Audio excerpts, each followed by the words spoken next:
Hello, everyone, and welcome back to Beyond the Evidence, the podcast where we dive deep into true crime cases, uncovering the facts and exploring the unanswered questions that keep us coming back for more. I'm your host, Marv, and I want to thank you for joining me today. If you haven't already, please subscribe to my YouTube channel and hit the notification bell so you never miss an update. And if you'd like to support the channel, you can find links to my PayPal and Cash App in the description. Now, let's get into today's topic.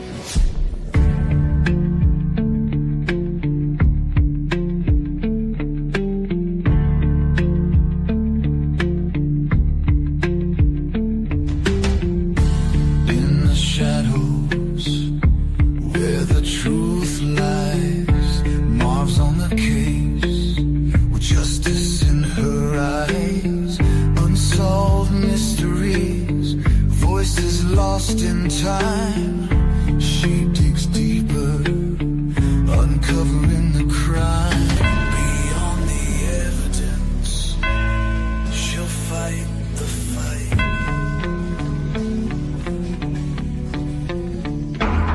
Beyond the evidence, where justice matters.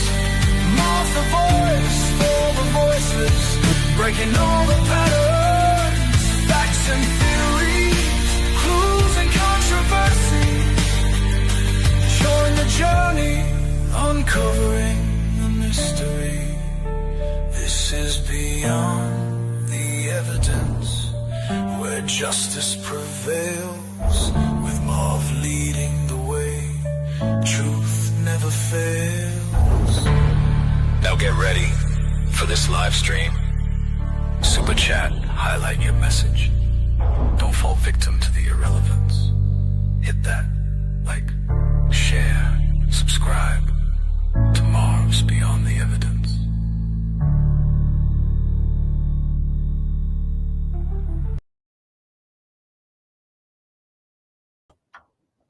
Hello, everyone.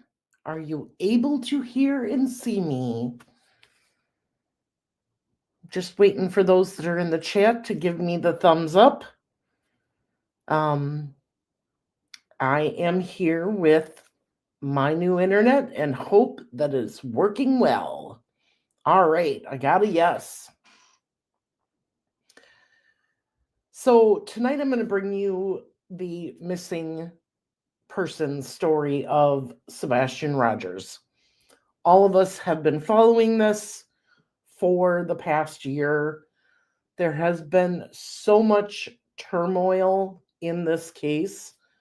I'm not going to go over all of that, but today something significant happened. And I want to bring that information to the audience. But first, let's go over a quick case overview of Sebastian. First, let me say hi to Cyber Warrior. Nice to see you in here. Mustang, welcome back. Andrea, love that you're here. Thank you, my dear. Yeah, and that's all the comments I have so far. But so we're talking about Sebastian Wayne Drake Rogers. At the time of his disappearance, he was 14 years old, and his location is out of Henderson, Tennessee. He went missing on February 26th, 2024, and he's still missing. Let's see. He spent the day with his mother, Katie Proudfoot. They shopped, played video games, and had dinner before heading home. Around 9 or 10 p.m., Katie heard a loud bang from his room, and Sebastian responded that he was okay, and she told him to go to bed. The next morning, Katie went to wake Sebastian for school, but found his room empty. And he was nowhere to be found. She looked all over the house. She drove all around the neighborhood and to his school, and she could not find him. Her husband, Chris Proudfoot, called emergency services to report Sebastian missing.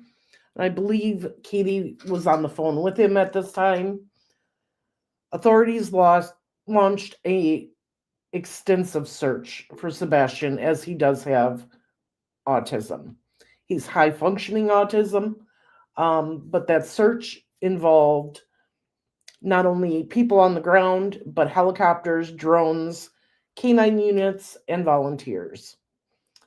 Sebastian was believed to have left the house barefoot, so he was not wearing any shoes, and possibly carrying a flashlight. There was no clothing, shoes, money, food, or phone that were taken that they know of.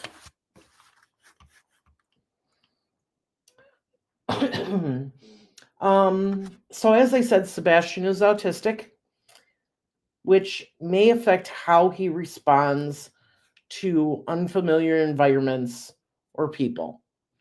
But he was high functioning. He could take care of himself, get dressed, all of that good stuff. Very smart in school, and I think well balanced, actually, for somebody who is autistic, from what I've seen. So the FBI today has addressed widespread speculation, emphasizing that misinformation can harm the investigation and the family. They urge the public to rely on official updates and submit credible tips, only through verified channels. We know that a lot of YouTubers, investigators, TikTokers, everything have been going strong on this case for the past year. A lot of videos have been reviewed, scrutinized, theories have come out, but the FBI is now coming out and stating that that is actually hurting the case. Seth, Sebastian's father, is very prominent in this case. He has been. He has been out searching for his son, repeatedly talking on his own YouTube channel and on others. Katie and Chris have done some interviews, have talked to people on their channels, YouTube, TikTok, all over. But as far as I know, Katie and Chris have not actively searched for Sebastian. So this case has drawn national attention, with advocates, media figures, law enforcement urging the public to stay focused on the facts. The emotional toll to the family and community in this case is very profound, and the search for Sebastian continues. And they want to renew an investigative focus, and that is why they are putting this out. So let me share with you, first of all, Sebastian's missing person poster. This is from FBI.gov, along with the information that I'm going to give you tonight. So as you see here, they've got 4 pictures of Sebastian on here. And his date of birth is December 7th, 2000, what is that? 2008. It's very tiny print. I understand why they want to do that, but it makes it hard for me to read. Eyes, brown or hazel. Weight, 120 pounds. Height, 5'5". His hair is blonde or brown. So any of you that have had kids know that during the summer when your child is outside, their hair can lighten. From all the pictures we see, it looks mostly brown, but there are a couple where it does have that blonde tint to it. He is male and white. So the FBI is offering a reward up to $50,000 for information leading to the whereabouts of Sebastian. Hey, Louise, nice to see you. Thanks for joining us.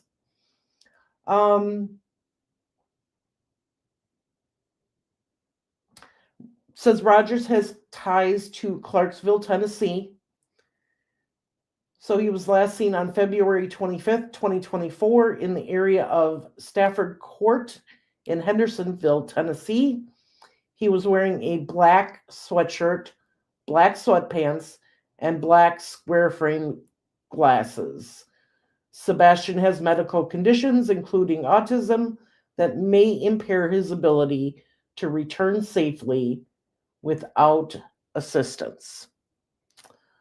And then it gives us information on where you can send in tips. We all know that that can be to Sumner County Sheriff's Office, Tennessee Bureau of Investigation, also known as TBI, and they have phone numbers and email addresses on his poster that you can call with any information. So let's get to what they presented today. And that is searching for Sebastian Rogers. Once again, they're letting everybody know right up front there is a reward of $50,000 for information leading to his whereabouts. So it says on February 26th. Now this is coming, these are details that are coming strictly from the FBI. So they are giving us some information on this case. Katie Proudfoot went to wake up her 14-year-old son for school. To her surprise, he was nowhere to be found. Sebastian had spent the previous day with his mother. The pair shopped at a department store, played video games at a bowling alley, and had dinner at a local restaurant before heading home for the evening. Thanks, Tornado Dorothy. I am back. So that's good to know. It specifically tells us where they played the video games, which was a bowling alley. We knew that they had went shopping and had dinner at the restaurant. After returning to their home in Hendersonville, Tennessee, Katie and Sebastian prepared for bed, saying goodnight sometime between 9 and 10 p.m. Katie told us a little bit before 10 p.m. she heard a loud bang coming from Sebastian's room. So she yelled out to ask him if he was okay, to which he responded that he was, said Detective Brandon Carter from the Sumner County Sheriff's Office. She told him to go to bed because they had to be up early for school the next morning. Now, in these cases, this is the last person that saw Sebastian. We are getting his mother's view of what happened. Okay, we have to take her word for it until there's evidence that states these things may not have happened. But from this coming from the FBI, I can safely assume that they have vetted that they were at these areas, they were shopping, they were at the bowling alley, and they were at the local restaurant. So that's important. Now, everything that happens after that, we don't know for sure. So just saying. Katie called her husband, who was out of town in Southwest Tennessee for work, and the two of them spoke for nearly 2 hours before she went to sleep around midnight. So from 9 or 10 p.m. to midnight, she's stating she didn't hear anything further from Sebastian and that she was talking to her husband on the phone. The next morning was the beginning of what would become a massive search effort for Sebastian. Katie called her husband and told him that she could not find Sebastian, that he wasn't in his room or anywhere in the house, said Carter. Katie got into her car and drove around the neighborhood and to Sebastian's school, which was less than a mile away from his house, searching for Sebastian before returning home. So, if they have any cameras in that area within a mile of the house and the school, they should be able to verify that Katie was driving around and went to the school.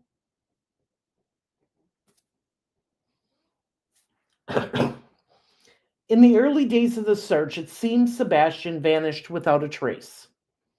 This case was kind of a question mark, says FBI Nashville Special Agent Robert Barrett.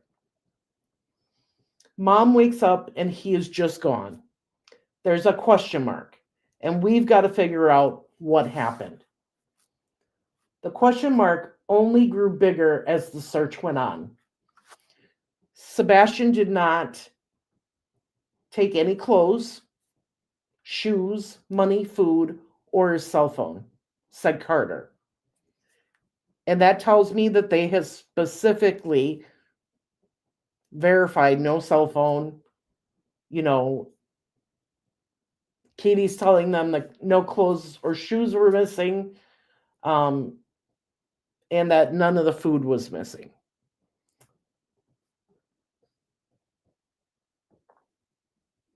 His cell phone and cash were both lying on the dining room table where they had been the day before. So that's important. They were able to see that for themselves. Actually, it says it was lying on the dining room table where they had been the day before when he went to bed. According to Katie, there was a small yellow flashlight that she thinks was missing, but that was the only thing that appeared to be gone from the house.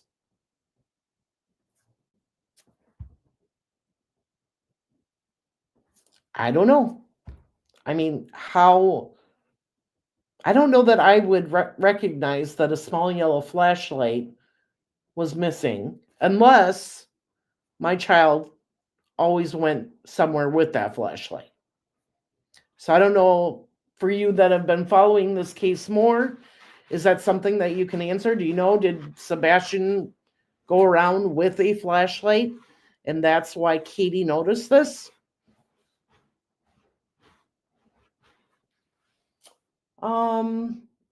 The first week in the search for Sebastian was a massive community and interagency effort between the Sumner County Sheriff's Department office, TBI, the Emergency Management Agency, Henderson Police, Gallatin Police, Tennessee Highway Patrol, the FBI, Metro Police, Wilson County Sheriff's Office, Sumner County EMS, Sumner County Emergency Response Team, and several other agencies throughout Tennessee.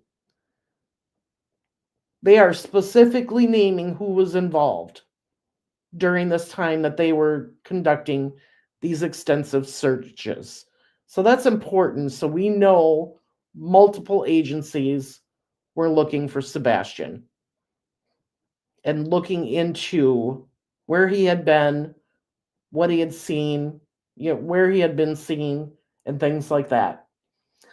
The search consisted of about a 4.5 mile radius around Sebastian's home, said Carter. There were roughly 2,000 searchers equipped with an app tracking their movements. The searchers could also use the app to plot things on a map that they observed while they were out searching. The total area they covered within that 4.5 mile radius was equivalent to a combined 44,000 acres. That's huge, everyone. That is a large area. And to be able to use this app and pinpoint where they were, where they went, and to pinpoint anything that they may have seen that needed further to be further looked at by police. That's huge. I'm so happy that something like this exists. So it sounds like this was extensively searched, this 4.5 mile radius and this 44,000 acres.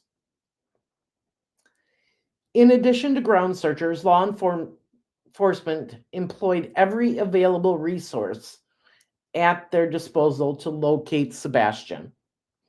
Fire departments, mounted patrols, ATVs, search and rescue canines, drones, helicopters, and even airplanes. So they didn't spare any expense on the search. They went all in to search for Sebastian. During day 2 of the search, the Sumner County Sheriff's Department reached out to the FBI for assistance and specific resources that could potentially help find Sebastian, who has high functioning autism. Says, I contacted our FBI child abduction rapid deployment team for initial consults, and then they brought in the FBI behavioral analysis unit to assist, said Barrett. The BAU shared a statistic that about 50% of autistic children are prone to wander. They are also naturally drawn to bodies of water, and 71% of fatal outcomes involving missing autistic children were a result of drowning. That is a staggering statistic. 71% of fatal outcomes for autistic children result in a drowning. That information helped us focus search efforts in and around bodies of water. The search team drained ponds and searched waterways and lakes looking for Sebastian. 1 second here.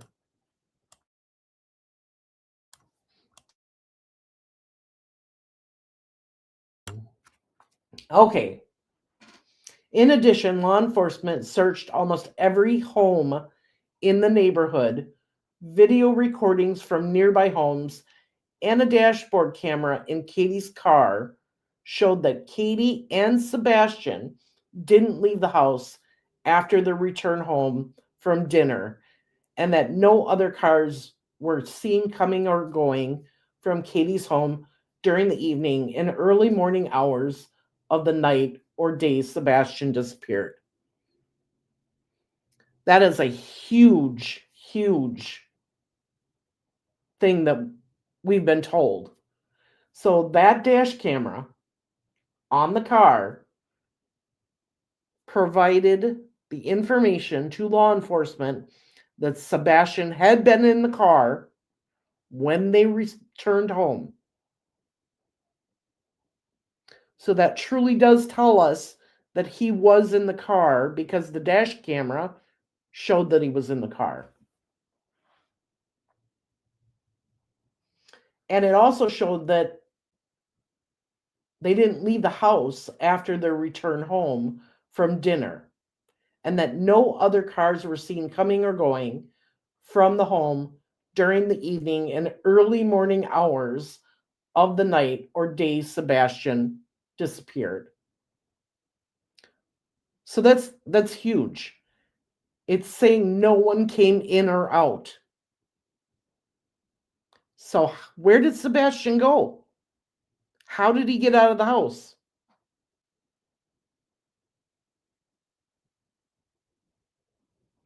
We have followed through on every tip that has come in, said Josh Savely, special agent in charge for the Criminal Investigation Division at the Tennessee Bureau of Investigation.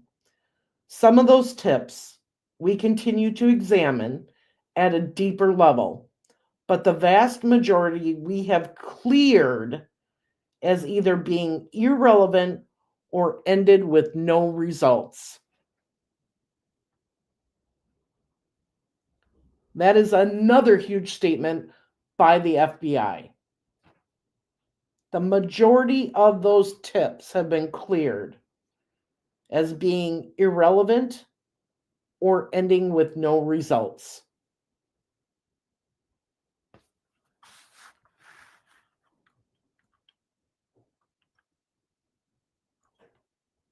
The lack of answers in the search for Sebastian has pushed the community to widely share the story on online platforms.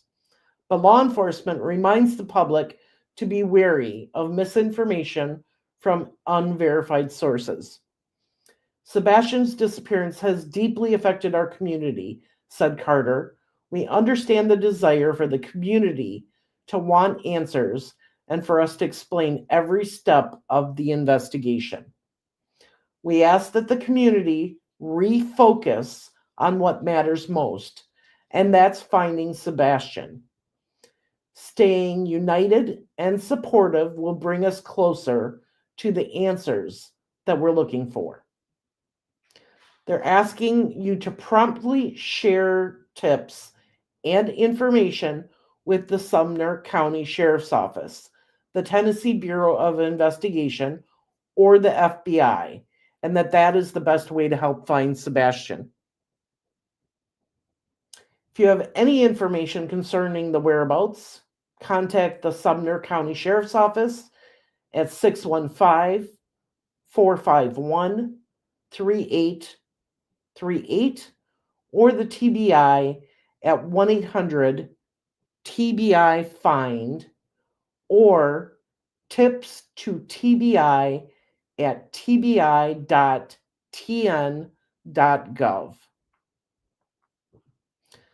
Continue to share Sebastian's official missing persons flyer. And don't wait, said Sheriff Eric Craddock. If you see something, say something immediately. If you call right then, we can get someone on the hot trail. Sebastian was 5 feet 5 inches tall and around 110 to 115 pounds when he was last seen. He has brown hair and eyes that look hazel or brown. He would now be 16 years old. Sebastian has medical conditions, including autism, that may impair his ability to return safely without assistance.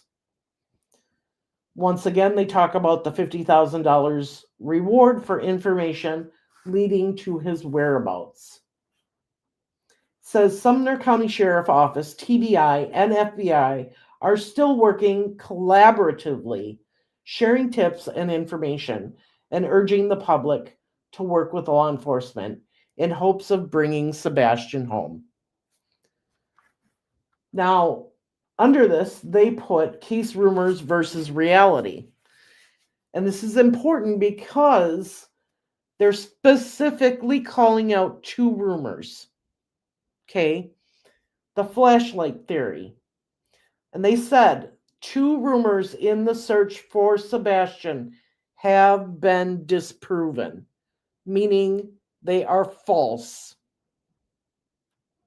So they have received information that shows that these 2 rumors are absolutely false and can be disproven. So they're calling them out. The flashlight theory. We've all seen the video of it looks like 2 lights in the backyard. People have thought it was headlights. People have thought it was flashlights. They're calling it the flashlight theory. A house down the street from Sebastian's had security video footage from the night of the disappearance. The camera, angled in a direction that happened to be facing Sebastian's backyard, captured 2 small moving lights. At first glance, the lights appeared to be right in Sebastian's yard, suggesting someone was lurking with 2 flashlights in hand, a potential suspect given Sebastian's disappearance that same night. However, when law enforcement further investigated the video, they disproved this theory. Now, we all know that the FBI and law enforcement has better technology than what we have. So they're able to enhance this video. And this is what they said happened. The dark sky and camera angle combined had distorted the security footage. When they examined the video in relation to the topography of the area, they found that the lights were actually coming from a pair of truck headlights flickering through the trees from a street atop a hill about 300 yards away.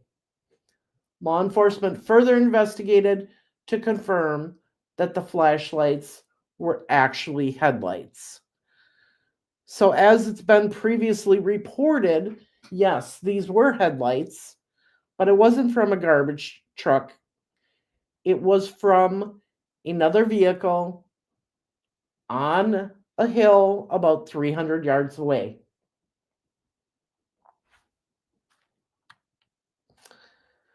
The person with the green hoodie theory, we've all heard about this.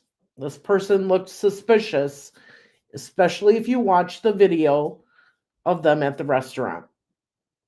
Okay, I even thought something suspicious was up with that. They have an answer. The video surfaced as Sebastian and Katie in the parking lot of the local restaurant they visited the night Sebastian disappeared. In the video, a person in a green hoodie briefly interacts with Katie. Suspicions arose that in this short interaction, the person in the green hoodie was planning something with Katie related to Sebastian's disappearance. Law enforcement spoke with the employees at the restaurant who confirmed this person in the green hoodie was a frequent customer and helped identify them.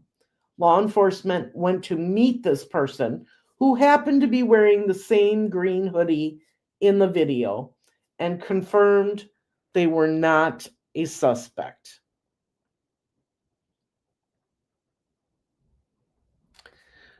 So, while we're researching and investigating these cases, we got to be really careful.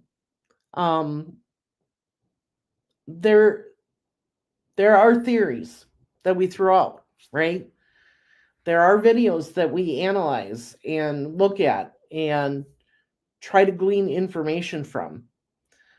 But when we're talking about this information, we have to use the words like allegedly, perhaps, and not make it sound matter of fact that this was happening. Because we've seen 2 scenarios now where they have debunked what the public thought. And my question is, why did they wait a year? Why did they let things run so rampant that they waited a year to debunk these? If they had that information within 3 to 6 months, even 9 months, why didn't they put it out? Why let things fester and grow? I don't have the answer to that, but at least we have it now. And like I said, there are things in this statement, even though it's short, that law enforcement have confirmed and have verified. And that's the most important part. So I hope by talking about this and sharing Sebastian's missing person poster that the FBI, the Sumner County, and the TBI can continue to get legitimate tips. This young man has been away for over a year now, And we need to find out what happened to him, where he went, and if something bad did happen, who is responsible for it. That's the most important thing. Focus on where is Sebastian? Why hasn't he been seen?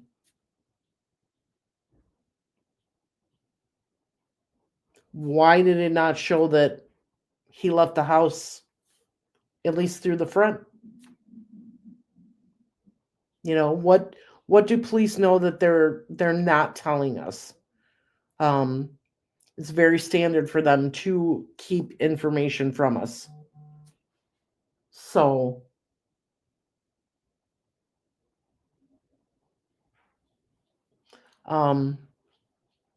share this out. Hopefully we can get somebody who has seen something or heard something to call in to police and give them a legitimate tip.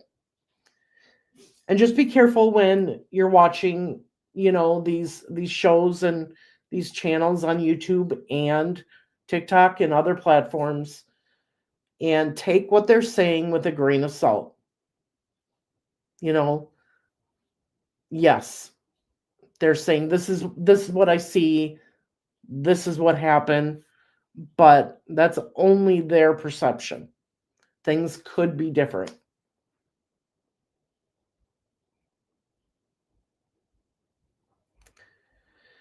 So with that being said, that is the end of tonight's live stream.